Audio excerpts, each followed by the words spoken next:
తెలంగాణలో చేనేత కార్మికులకు ప్రభుత్వం గుడ్ న్యూస్ చెప్పింది. రుణమాఫీకి రేవంత్ సర్కార్ గ్రీన్ సిగ్నల్ ఇచ్చింది.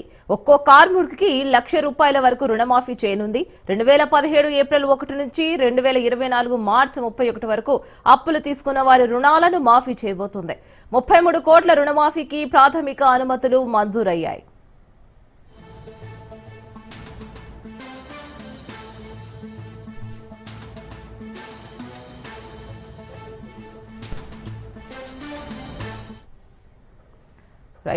తెలంగాణలో చేనేత కార్మికులకు ప్రభుత్వం గుడ్ న్యూస్ చెప్పింది. రుణమాఫీకి రేవంత్ సర్కార్ గ్రీన్ సిగ్నల్ ఇచ్చింది. ఒక్కో కార్మికుడికి ₹1,00,000 వరకు రుణమాఫీ చేయనుంది. 2017 ఏప్రిల్ 1 నుంచి 2024 మార్చి 31 వరకు అప్పులు తీసుకున్న వారి రుణాలను మాఫీ చేయబోతోంది. 33 కోట్ల రుణమాఫీకి ప్రాథమిక అనుమతులు మంజూరయ్యాయి. దేశ చరిత్రలోనే యంగ్ ఇండియా స్కూల్స్ ను 11,600 కోట్ల రూపాయలతో మంజూరు చేస్తూ జీవో జారీ చేశామని బట్టి విక్రమార్క అన్నారు. ఇలాంటి స్కూల్స్ ఈ దేశంలో ఎక్కడా లేవని అన్నారు. 20 నుంచి 25 ఎకరాల్లో అన్ని వసతులతో టీచింగ్ స్టాఫ్ కి కూడా అక్కడే వసతి ఉండేలా ఏర్పాట్లు చేస్తున్నామని అన్నారు. అంతర్జాతీయ స్థాయి విద్యా ప్రమాణాలు, డిజిటల్ పాఠాలు ఉండేలా డిజైన్ చేసినట్లు తెలిపారు. ప్రైవేట్ లో చదివించలేని పిల్లలకు కార్పొరేట్ స్థాయి వసతులు కల్పిస్తామని అన్నారు. రాష్ట్ర విద్యారంగంలో ఇది విప్లవాత్మక నిర్ణయమని స్పష్టం చేశారు. ప్రభుత్వంపై ఇబ్బందులు ఉన్నా ప్రజల జీవన స్థితిగతులు మార్చడం కోసమే ఈ నిర్ణయం తీసుకున్నామని అన్నారు. Young India integrated residential schools సంబంధించిన జియోని 55 స్కూల్ సంబంధించి గతంలో 3 స్కూల్స్ జియో ఇచ్చారు. మొత్తంగా 58 స్కూల్స్ సంబంధించి 11,600 కోట్ల రూపాయలతో 11,600 crores తో ఈ young India integrated residential schools ని శాంక్షన్ చేస్తూ విద్యాశాఖను చూస్తున్నటువంటి గౌరవ రాష్ట్ర ముఖ్యమంత్రి శ్రీ రేవంత్ రెడ్డి గారు ఈ జియోని వారి శాఖ ద్వారా నిన్న ఆర్డర్స్ ఇష్యూ చేశారు. బహుశా ఇటువంటి రెసిడెన్షియల్ స్కూల్స్ ఈవెన్ ప్రైవేట్ పరంగా కూడా ఇంటర్నేషనల్ స్టాండర్డ్స్ లో ఇంత గొప్ప టెక్నాలజీతో, స్టాండర్డ్స్తో, డిజైన్స్తో ఇంతవరకు ఎక్కడ ఈ రాష్ట్రంలో కాదు, దేశంలో ఎక్కడ లేవు. ఒక్కొక్క స్కూల్ 20 నుంచి 25 ఎకరాల ప్రాంగణంలో అద్భుతమైనటువంటి క్రీడా మైదానాలతో, టీచింగ్ స్టాఫ్ కూడా అక్కడే ఉండేటట్టుగా, ఎవరు బయట నుంచి రాకుండా కావాల్సినటువంటి వసతులతో, వాళ్ళకు కూడా రెసిడెన్షియల్ క్వార్టర్స్తో, విద్యార్థులందరికీ కూడా తెలంగాణ భవన్లో మాజీ మంత్రులు బీఆర్ఎస్ ఎమ్మెల్యే హరీష్ రావు మాట్లాడుతున్నారు. లైవ్ లో చూద్దాం. వడ్డీ లేని రుణాలు వర్తిస్తాయి. మిగతా 16,000 కోట్లకు వాళ్ళు 12% వడ్డీ ఈరోజు బ్యాంకులకు మహిళలకు కట్టుకోవాల్సి వస్తూ ఉంది. ఎన్నికల మేనిఫెస్టోలో ఏం చెప్పింది కాంగ్రెస్ పార్టీ ఎలక్షన్ మేనిఫెస్టోలో, మేము అధికారంలోకి వస్తే కేసీఆర్ 5 లక్షల వరకే వడ్డీ లేని రుణం ఇచ్చారు, మేము 10 లక్షల రూపాయలు చేస్తామని చెప్పి కాంగ్రెస్ పార్టీ ఎన్నికల మేనిఫెస్టోలో చెప్పారు. ఇప్పుడు ఏం చెప్తున్నారు వీళ్ళు? మొత్తం వడ్డీ లేని రుణమే, ఇచ్చిన అప్పంతా వడ్డీ లేని రుణమే అని ఇప్పుడు చెప్తున్నారు. పోనీ 10 ఇయ్యకపోతివి, మొత్తం అసలే ఇయ్యకపోతివి. మా గౌరవనీయులు కేసీఆర్ గారు ఇచ్చిందే ఇచ్చుకుంటూ ప్రచారం మాత్రం 21,000 కోట్ల వడ్డీ లేని రుణం, మేనిఫెస్టోలో మాత్రం 10 లక్షల రూపాయల వరకు వడ్డీ లేని రుణం. కానీ ఇస్తున్నదేంది? గతంలో కేసీఆర్ గారు ఇచ్చిన 5 లక్షల రూపాయలకు మాత్రమే ఈరోజు వడ్డీ లేని రుణం వర్తిస్తుంది. అంటే కాంగ్రెస్ ప్రచారం అంతా డొల్ల ప్రచారము, గోబల్స్ ప్రచారం అని చాలా స్పష్టంగా అర్థమైంది. మేము అనుకున్నాం కనీసం నిన్న మహిళా దినోత్సవ సందర్భంగానైనా 10 లక్షల రూపాయల వరకు వడ్డీ లేని రుణం పెంచుతారేమో అని ఆశించాం. అది పెంచకపోగా 21,000 కోట్ల రూపాయల వడ్డీ లేని రుణం ఇచ్చినామని చెప్పి ఈ రాష్ట్రంలోని మహిళలందరినీ కూడా ఈరోజు కాంగ్రెస్ పార్టీ మోసం చేసింది. ఇంకా బాధ కలిగే అంశం ఏంటంటే, మొన్న ఏప్రిల్ 1, 2024 నుంచి ఇప్పుడు మనం మార్చ్ 2025లో ఉన్నాం. ఈ 11 నెలల కాలములో కనీసం 5 లక్షల రూపాయలకి ఇచ్చే వడ్డీ లేని రుణం కూడా ఒక్క పైసా విడుదల చేయలే ఈ ప్రభుత్వం. అట్లీస్ట్ ఆ ఫైల్ మొదలు గ్రూపులు ఏం చేస్తాయంటే బ్యాంకుకు కట్టుకుంటాయి, ప్రభుత్వం గ్రూపులకు విడుదల చేస్తుంది. గత 11 నెలల్లో ఒక్క పైసా వడ్డీ లేని రుణం డబ్బులు కూడా ఈ ప్రభుత్వం విడుదల చేయలేదు.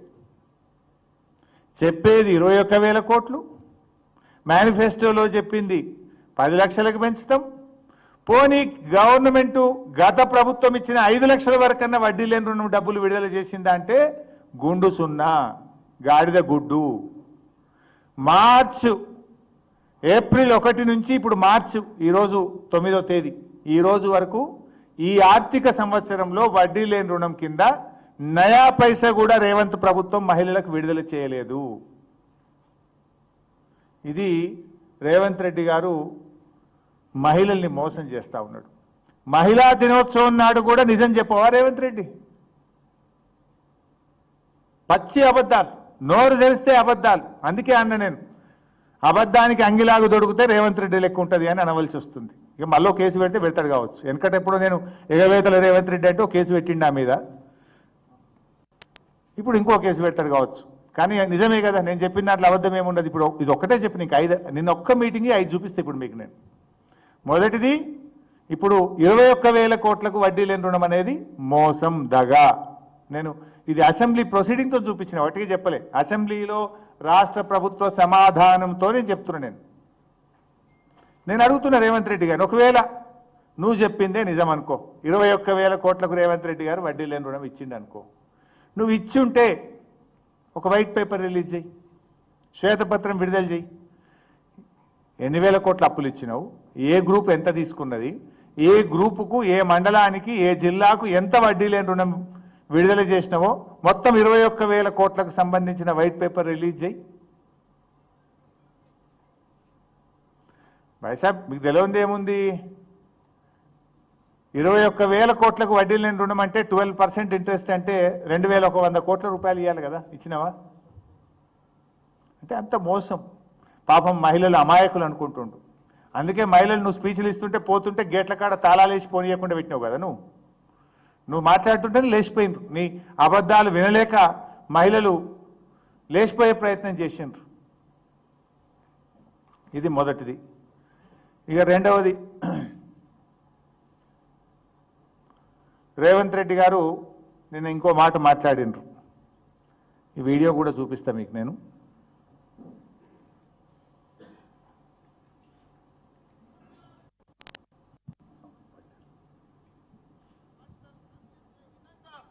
ఈరోజు బట్టలు కుట్టించే కార్యక్రమం మా ఆడబిడ్డలకి ఇచ్చాం.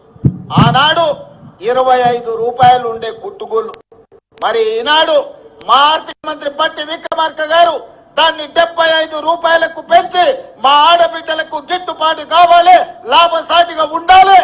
4 రూపాయలు సంపాదిస్తే వాళ్ళ కుటుంబానికి ఉపయోగపడుతుందని చెప్పి ఈరోజు 75 రూపాయలు ఇచ్చినాం. మహిళలు ప్రభుత్వ పాఠశాలల్లో చదువుకుంటున్నటువంటి పిల్లలకు బట్టలు కుట్టడం విషయంలో గత ప్రభుత్వం 25 రూపాయలు ఇచ్చింది, మేము 75 రూపాయలకు పెంచామని రేవంత్ రెడ్డి గారు చెప్పిండ్రు. 2 అబద్ధాలే. మా ప్రభుత్వం ఉన్నప్పుడు 50 రూపాయలు ఇచ్చాం, ప్రతి జతకు 50 రూపాయలు యూనిఫామ్స్, పిల్లలకు గవర్నమెంట్ స్కూల్లో చదువుకునే పిల్లల యూనిఫామ్స్కు 50 రూపాయలు ఇచ్చేవాళ్ళం. రేవంత్ రెడ్డి గారు ఏమన్నాడు, ఇప్పుడు గతంలో 25 ఇచ్చిండ్రు, ఇప్పుడు మేము 75కు పెంచినాము అన్నాడు. ఫస్ట్ ఆఫ్ ఆల్ గతంలో ఇచ్చింది 50, అదొక అబద్ధం.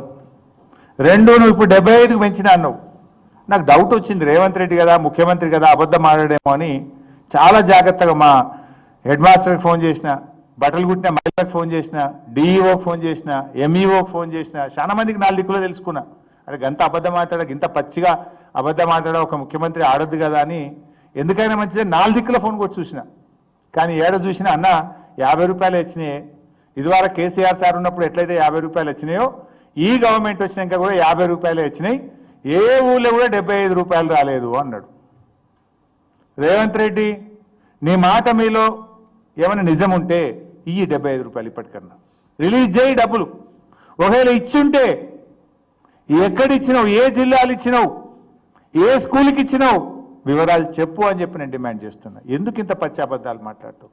నవ్వుకోరా కింద ఉన్న మహిళలు? ఆ మహిళలే కదా కుట్టింది. నువ్వు ఆ మహిళలకు కింద కూర్చున్నారు, నీ ముంగట మైక్ ఉన్నది కదా అని నోటికి వచ్చినట్టు మాట్లాడితే మనసులో తిట్టుకోరా నిన్ను? నువ్వు పచ్చి అబద్ధాలు మాట్లాడుతున్నావు అని అనుకోరా నిన్ను?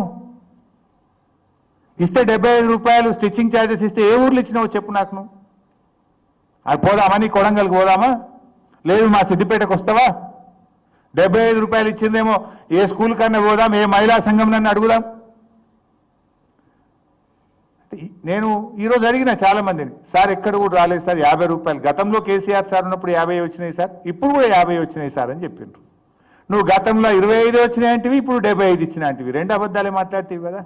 అంటే ఇది మహిళా దినోత్సవం సాక్షిగా ఈ రాష్ట్ర మహిళల్ని రేవంత్ రెడ్డి మోసగించడం కాకపోతే దీన్ని ఏందమంటారు అని నేను అడుగుతా ఉన్నా. ఇది నంబర్ 2.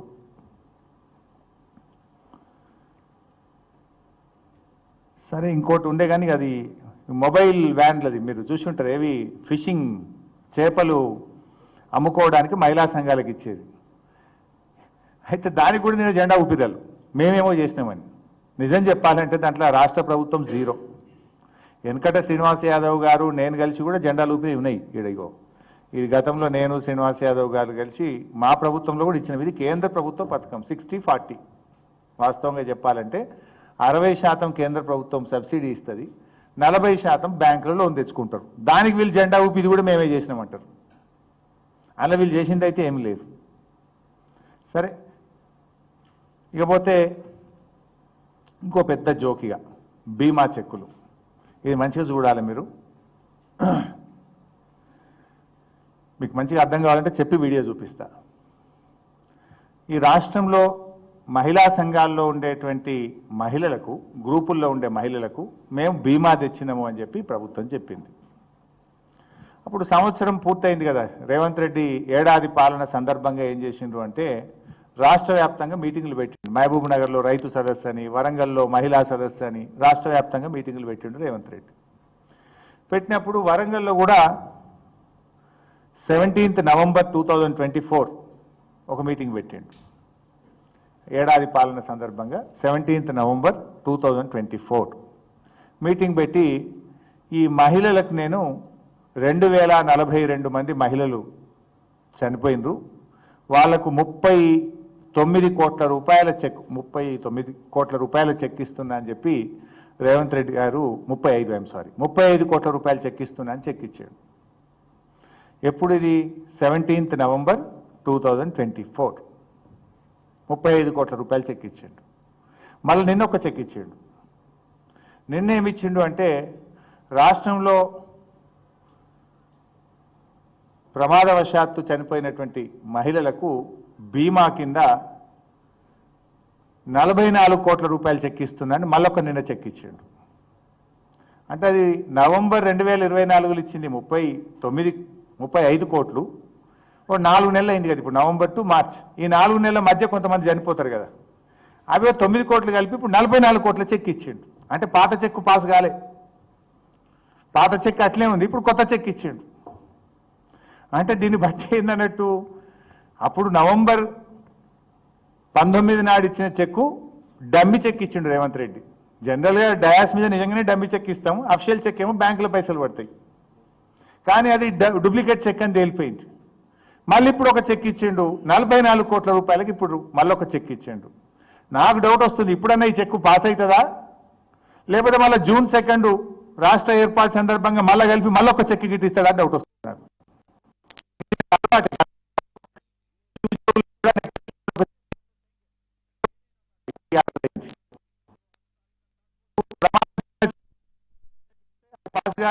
ఇప్పుడు దానికి ఇంకో 4 పైసలు కలిపి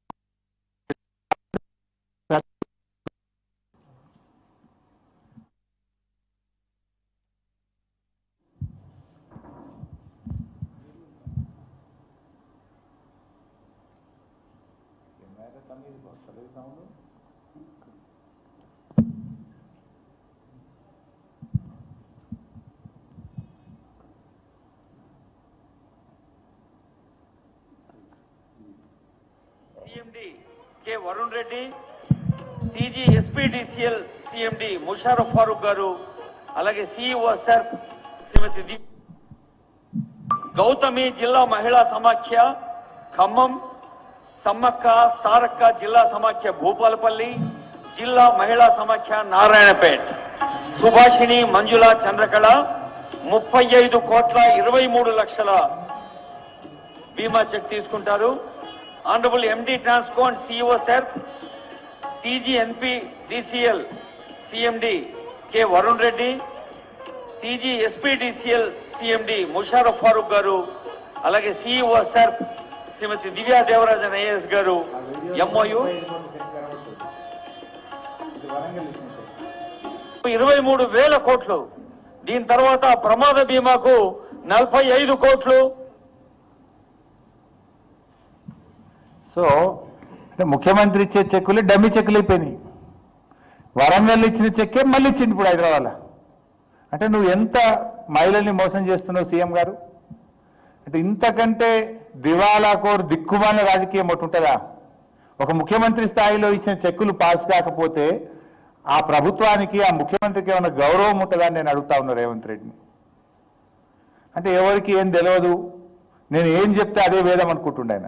సమాజం ఉంటుంది కదా, నేను గమనిస్తుంది కదా, నిన్ను కూడా ప్రశ్నించే వాళ్ళు ఉంటారు కదా. ప్రతిపక్షంగా మా బాధ్యత ఏంది? ప్రభుత్వం యొక్క తప్పిదాలను ఎత్తి చూపడం, నీ వైఫల్యాలను ఎత్తి చూపడం, ప్రజల పక్షాన గొంతుకై ప్రశ్నించడమే ప్రతిపక్షం బాధ్యత. ఇలా చెక్కు ఎప్పుడో పాస్ కావాలి. నీ ప్రభుత్వం వచ్చి 15 నెలలైనా చెక్కు పాస్ కావాలి ఇంతవరకు. మళ్ళీ అదే చెక్ ఇచ్చినావు. నా డౌట్ ఏంటంటే మళ్ళీ 2 జూన్ కూడా ఇంకో చెక్ ఇస్తావేమో, ఈ చెక్కు కూడా బౌన్స్ అవుతుందేమో డౌటు.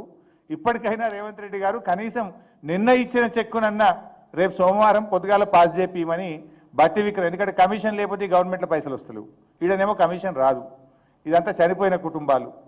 మరి సోమవారం తక్షణమే ఈ బిల్లు పాస్ చేయించాలని చెప్పి కూడా నేను ఆ పేద మహిళల పక్షాన డిమాండ్ చేస్తా ఉన్నా.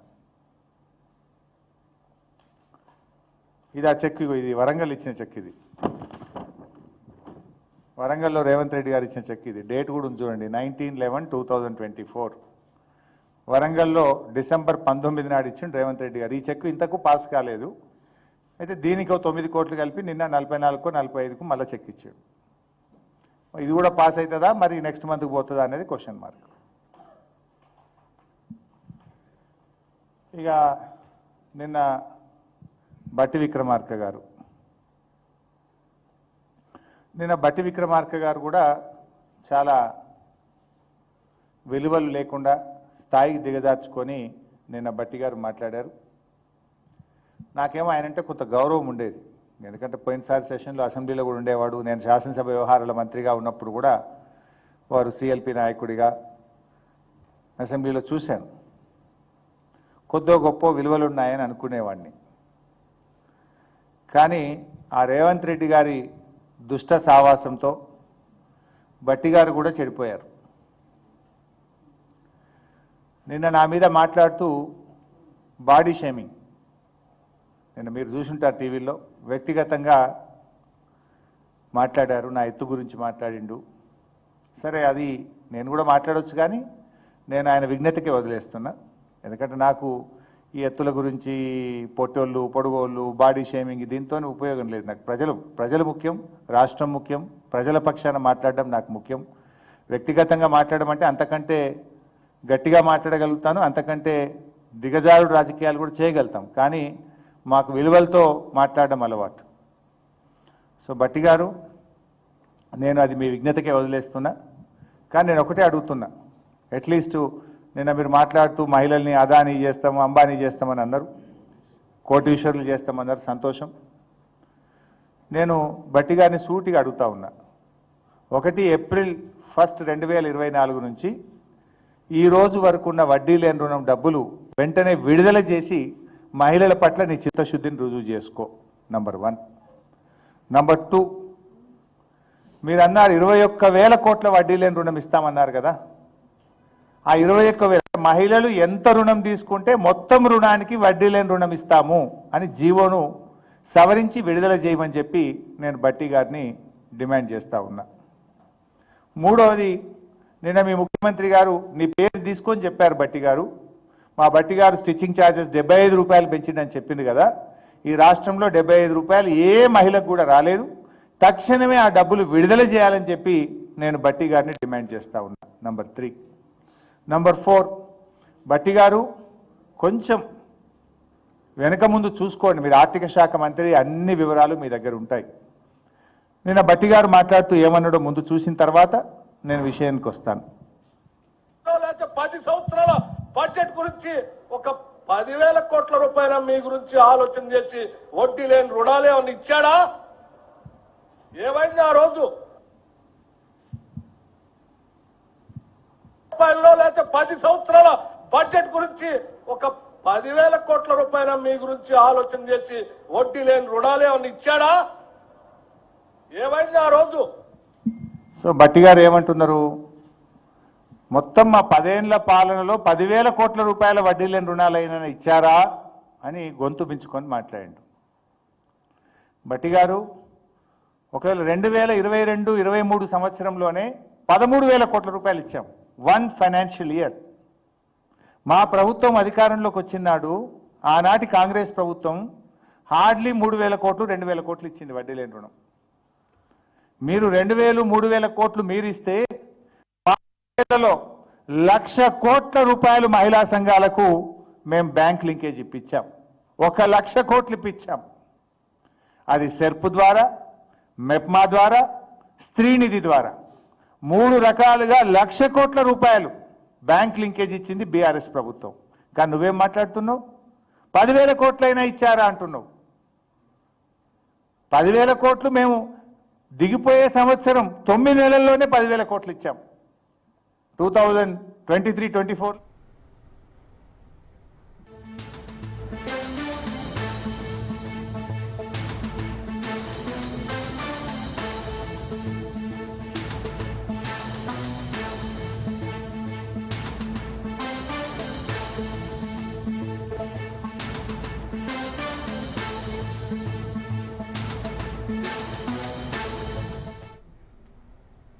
బులెటిన్లో బ్రేకింగ్ న్యూస్ చూస్తున్నాం. కాసేపట్లో కాంగ్రెస్ ఎమ్మెల్సీ అభ్యర్థుల జాబితా విడుదల కానుంది.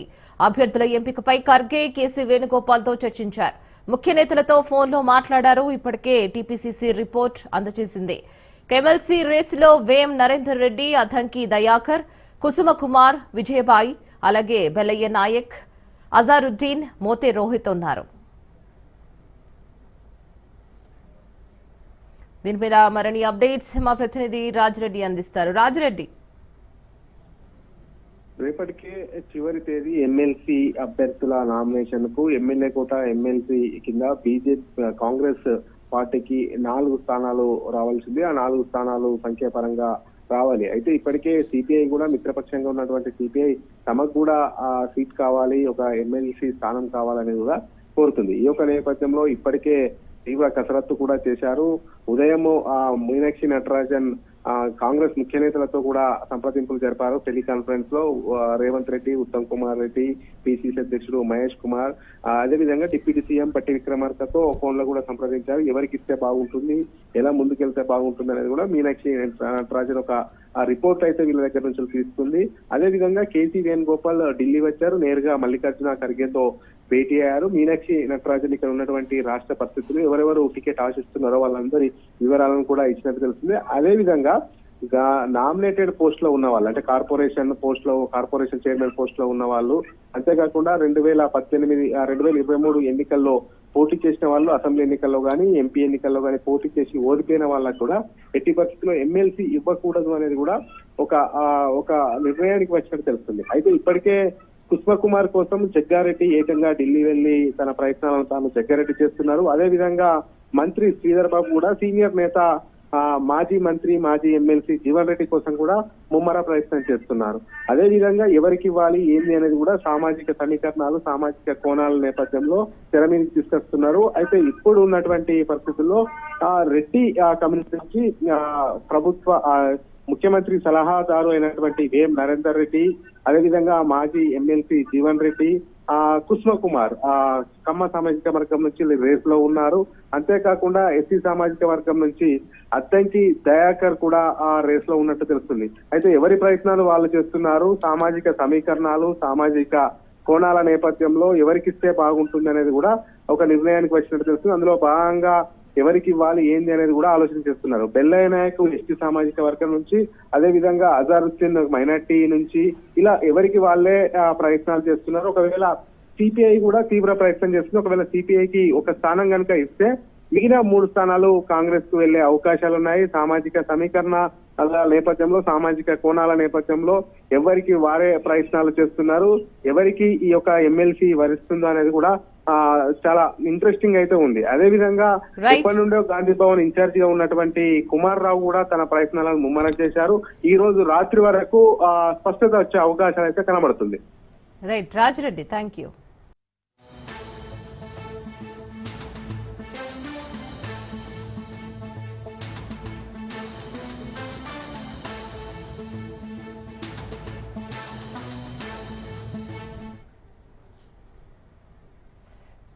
ఏపీలో 5 ఎమ్మెల్సీ స్థానాలు ఖాళీ కాబోతున్నాయి. వాటిలో ఒకటి జనసేనకు కేటాయించగా నాగబాబు నామినేషన్ దాఖలు చేశారు.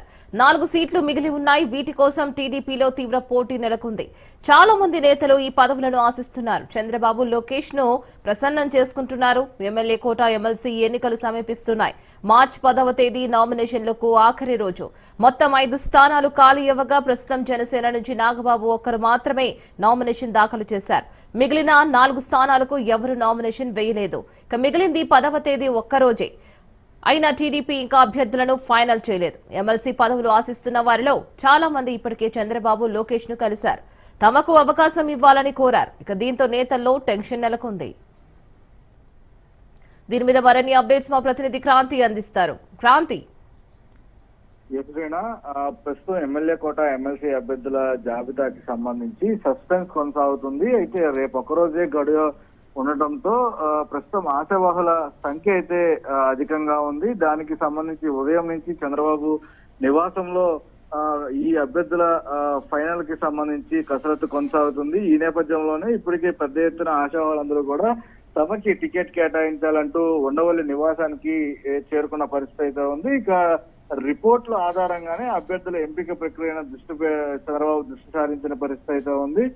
ఈ నేపథ్యంలోనే ఇటు అమరావతిలో మకాం వేసిన ఆశావాహులు ఎంపికైన అభ్యర్థుల పేర్లు కాసేపట్లో అధికారికంగా ప్రకటించే అవకాశం అయితే కనిపిస్తుంది. పూర్తి స్థాయిలో ఇప్పటికే అటు అభ్యర్థులు ఎవరైతే గత ఎన్నికల్లో, సార్వత్రిక ఎన్నికల్లో కూటమి సంబంధించి టికెట్లు కోల్పోయారో వాళ్ళందరికీ సంబంధించి ప్రస్తుతము వాళ్ళ అభ్యర్థనలకు సంబంధించి కూడా పరిశీలిస్తున్నట్టు కూడా కొంతమంది సమాచారం ఉంటుంది. ముఖ్యంగా గతంలో మాజీ మంత్రులు, మాజీ ఎమ్మెల్యేలకి సంబంధించి టికెట్ కోల్పోవాల్సిన పరిస్థితి ఏర్పడింది. దానికి సంబంధించి మొదటి వరుసలో పిఠాపురం మాజీ ఎమ్మెల్యే వర్మ ఉంటారు. అదేవిధంగా దేవినేని ఉమా కావచ్చు, కొమ్మాలపాటి శ్రీధర్, పీతల సుజాత, ఇలా అనేక మంది టీడీపీ నుంచి ఆశావాహులు గత సార్వత్రిక ఎన్నికల్లో టికెట్ కోల్పోయిన పరిస్థితి అయితే ఉంది. ఈ నేపథ్యంలోనే అటు ఆశావాహులకు సంబంధించి అటు వారికి సంబంధించిన రిపోర్ట్ ఆధారంగా పూర్తి స్థాయిలో ఈసారి కసరత్తు కొనసాగిస్తున్నారు. అదేవిధంగా బీసీలు, ఎస్సీలకి కొంత ప్రాధాన్యత ఇచ్చే అవకాశం కనబడుతుంది. ఇప్పటికే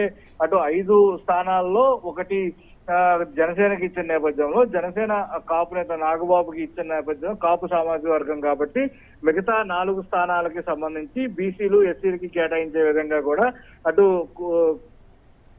కార్యాచరణ అయితే దానికి సంబంధించిన కసరత్తు కొనసాగుతుంది. దాంతో పాటు పూర్తి స్థాయిలో ఇప్పుడు అభ్యర్థులకి సంబంధించి అంటే 3 స్థానాలు టీడీపీ తీసుకుని ఒక బీజేపీకి ఇస్తుందా, లేదు 4 స్థానాలు కూడా టీడీపీకే వస్తాయా, ఎమ్మెల్సీ స్థానాలు కూడా అనేది కూడా కొంతసేపట్లో క్లారిటీ వచ్చే అవకాశం ఉంది. ఎందుకంటే ఈసారి దాదాపు బీజేపీకి వచ్చే అవకాశం అయితే కనబడుతుంది. ఎందుకంటే రాజ్యసభ స్థానాన్ని బీజేపీ తీసుకునే అవకాశం కనబడుతున్న నేపథ్యంలో ఒకవేళ రాజ్యసభ స్థానం కనుక బీజేపీ ఆశిస్తే ఖచ్చితంగా ఈసారి ఎమ్మెల్సీ స్థానం బీజేపీకి దక్కే అవకాశం అయితే ఉండదు. కాబట్టి మరికొద్ది సేపట్లోనే టీడీపీ అటు కూటమికి సంబంధించిన 4 అభ్యర్థుల జాబితా అధికారికంగా వెలువడయ్యే అవకాశం అయితే కనిపిస్తుంది.